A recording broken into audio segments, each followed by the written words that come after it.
I got a phone call one time from this guy. I'm sitting in the office, and he calls me to tell me about two players that, and he's passed away, unfortunately. He was an older guy. He was from the St. Petersburg area.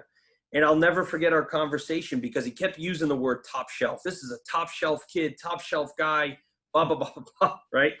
So one of the kids was a gentleman named Nick Shaw, okay? Now, if you look in the Barry archives and you look in professional baseball, Nick Shaw went on and had a great career. Arguably one of the best players I've ever coached in my life. Now, Nick Shaw at the time was 5'6", 5'7", and 145 pounds, okay? So he called me, was ranting and raving about Nick Shaw and this other guy he had that was a potential draft guy, catcher, and top shelf, top shelf. So I said, listen, here's what I'm going to do. And I would do things outside the box. So if someone did something like that, I would say, hey, listen, let's set them up for a visit. I have an opportunity to work them out through our, Division II rules. Let's get them on campus. I'm going to personally work them out. If you want to come with them, fine. Let's see what they're about. So with their situation, here's what happened. I drove to St. Petersburg. I had nothing to lose, right?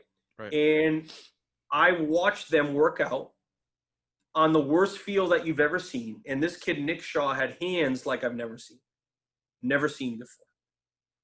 So I said, okay, I love this kid. What's his grade situation? He was a 4.0. Okay, where's he committed? Well, he's looking at a St. Pete Junior College. I said, that's it? Well, he played at a smaller high school, and he's undersized, and he's left-handed hitter, and he doesn't hit for power. I said, okay, great. Don't tell anyone.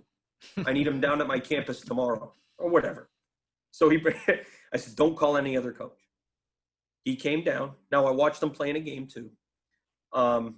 It's ironic because his teammate, who was a junior, was a top line right-handed pitcher that went to the University of Tampa. So Nick came down. I hit him ground balls. And I'm like, wow, I got to have this kid. So he came in. I gave him I packaged a scholarship together. In my mind, was he going to be a 4-year starter for me? No. Wasn't that kind of impact player, okay? And that's why he wasn't a full scholarship guy anywhere else. But he was a baseball IQ guy. He was a hard worker, and he had potential, right? So he comes in, and I had a junior college player that was a shortstop already named Mitch Rodriguez, and he was out of Manatee. Now, Mitch had opportunities to go to NC State, but he had some family situations that he needed to stay in state, and he came to me. So Mitch was a junior. Nick Shaw was an incoming freshman. So my thought process, we go back to what my philosophy was, right?